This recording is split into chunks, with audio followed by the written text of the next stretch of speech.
Հարգելի գործընկերներ, շնորհակալություն։ Խոսում ենք կառավարության նոր կառուցվածքի մասին, բայց իրականում խոսքը անվանումների մասին է։ Եթե նայում ենք արտաքին գործերի նախարարությունը, միջազգային առևտուրը ավելանում, բայց փաստացի դա արձանագրում է, որ էկոնոմիկայի նախարարությունը մինչ այդ ձախողվել է, այսինքն նախարարությունը, որը որ պետք է դիվերսիֆիկացներ մեր առևտուրը արտաքին, այս տարիների ընթացքում չի դիվերսիֆիկացրել, ինչի պատճառով անհրաժեշտություն է փաստացի, ինչպես հասկանում ենք, առաջացել, ստեղծել համապատասխան փոփոխություն կատարել, համապատասխան ստորաբաժանումը, բայց հետաքրքիր բան ասես Տիկին Գալյանը, որ պարզվում է որևիցե կառուցվածքային փոփոխություն նախարարությունում չի լինելու, այսինքն կուրատոր նախարարի մասով նոր, որպես այդպիսին հայտնի չէ։ Հարգելի ընկերներ, մենք գտնում ենք, որ պետք է լինի համապատասխան փոխնախարար, ով ամեն շաբաթ կգնա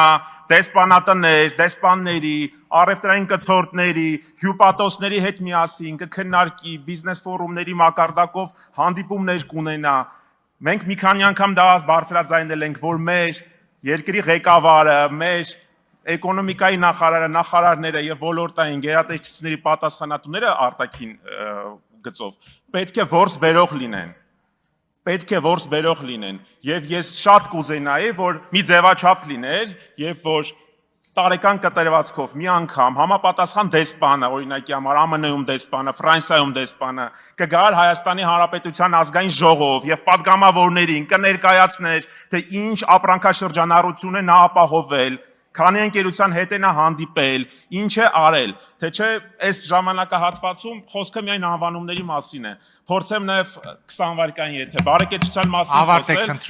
բարեկեցությունը հարգելի հայրենակիցներ, նախորդ ծրագրով կիսով չափ պետք է աղքատությունը հաղթահարել էր, 27-ից դառնար 13։ Հիմա նայում ենք, որ հիմա 21.7 է աղքատությունը, թող լինի 20 վերջին տվյալով, 5%-ային կետով է իջեցնում, ընդհանուր 15% է ստացվելու, այսինքն եթե դա 10 վայրկյան ավարտում եմ, եթե դա բարեկեցության մասին է, առնվազն աղքատության ցուցանիշը պետք է 2 անգամ նվազեր, ինչպես օրինակի համար դա տեղի ունեցավ Վրաստանում։